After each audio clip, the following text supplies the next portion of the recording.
forum on indigenous issues, and the special event was the introduction of shaman, 11 medical workers from Yakutia in Siberia.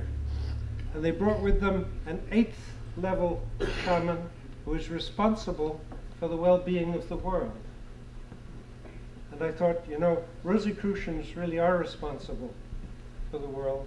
They go out for 8 years and they come back and report. That's the sort of thing that occurred at the United Nations. The 8th level shaman blessed the United Nations. And believe me, they need blessing. So, to all of the visitors, and particularly to those of us who love to dance, Fratres, will you stand and give a toast to the visitors? I drink to that.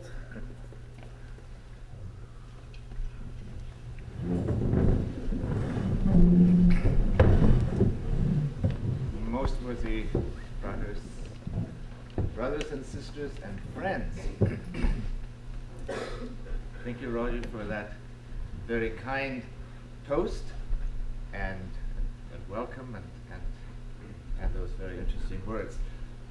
On behalf of the visitors, I would like to thank our hosts and our special guests for welcoming us this afternoon to this historic meeting.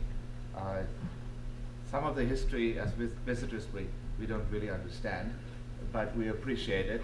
The fact that history was made this afternoon. I'd like to thank our hosts for a very enlightening and informative afternoon.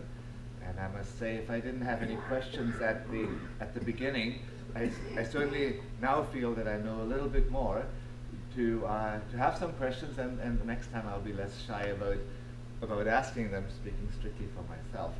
But on behalf of all the visitors, I would like to express a very sincere appreciation for the warm welcome and the fellowship, the hospitality, and the enlightenment that we've received this afternoon, not to mention the delicious meal.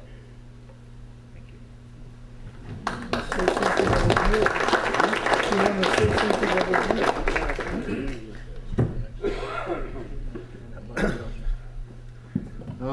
Fratres, ladies and gentlemen, the next toast will be proposed by David Tomlin to the ladies and will be responded to by Laurie Larsen. If I get to have the Fratres upstanding. Again, the battery is 3 and 2, 4 times.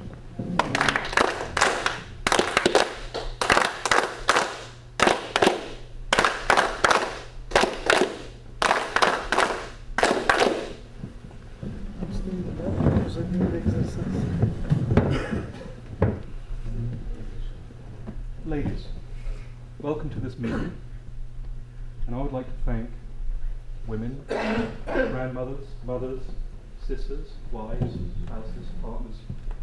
Thank you ever so much. Special thanks go to the long-suffering partners of members of this body who put up with people coming out all the time and nobody really knowing what they're doing, especially the people coming to the meetings. They don't know what they're doing either. So thank you very much. Thank you very much for coming out. It's been very kind of you. And thank you for all your patience. To the ladies. To the ladies. Ladies.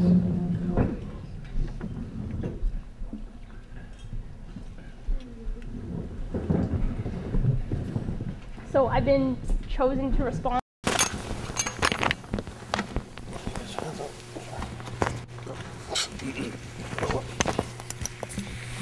This is a question just more in general. In the culture that we're living in, the time that we're living in right now, we see so much technological advancement going on. We see pushing towards stem cell research. We see pushing towards things like genetics. And I myself am going into biochemistry, well, this year, next year. And I was wondering where, in terms of technology and in terms of environmental crisis, where we are right now as a culture, where you see us going as a species from the esoteric interpretation, as well as what you see the work of an order and the responsibility that an order has in terms of that progression through the technological and the environmental crisis to hopefully something better and newer.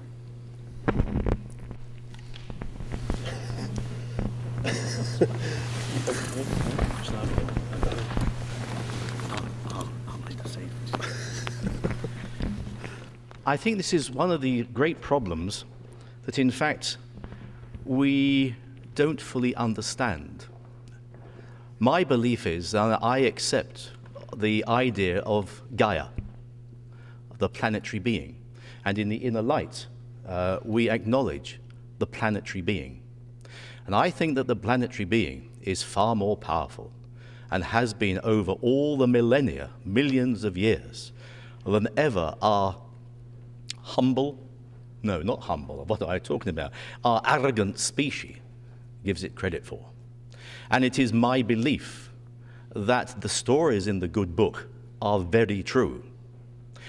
We are led to believe that Yellowstone Park is likely to erupt, it being a supervolcano. The ground underneath has already risen many feet, about 100 foot, isn't it? So we know that an eruption will occur. We also read in the book of Revelations about the stars falling from heaven. We're looking at the programs when we had Mount St. Helens and the great boulders that were thrown out and which fell to earth.